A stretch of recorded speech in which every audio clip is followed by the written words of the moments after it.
તો હેલો મિત્રો, કેમ છો તમે બધા? તમારા બધાનું સ્વાગત છે આજે આપણા ન્યૂ મિનિંગ બ્લોગમાં. તો આજે તો આપણા માંડવામાં નરિયા નાખવાનું કામ ચાલુ હતું.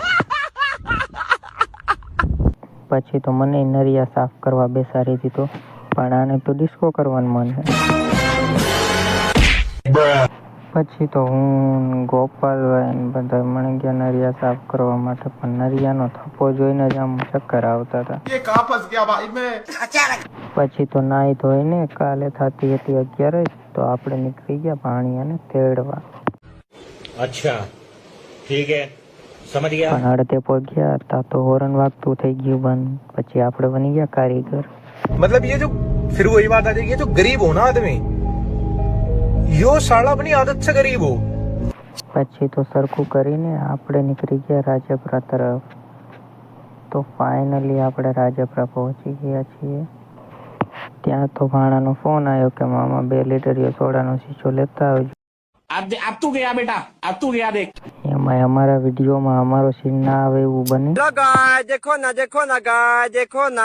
अबे तू है कौन तू हमारा તો જે મારા વિડીયો જોતા હશે એને ખબર હશે કે આ છે રાજપરામાં ફેમસ મંદિર રાજા બાપા. ફાઇનલી આપણે ભાણીના ઘરે પહોંચી ગયા છીએ, પણ રસ્તામાં વિડીયો બન્યો જ નહીં, કારણ કે આ બેન છે એ સૂઈ જાય છે.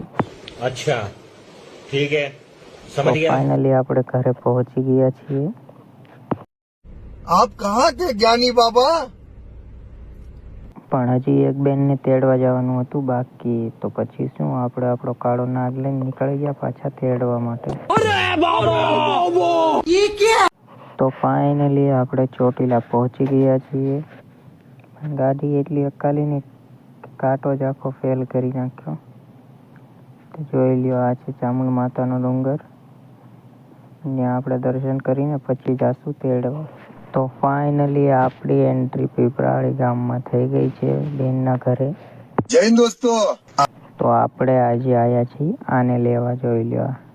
તો આજના વિડીયોમાં આટલું જ. કાલના ન્યૂ મિની બ્લોગમાં મળીએ. ત્યાં સુધી બધાને જય માતાજી.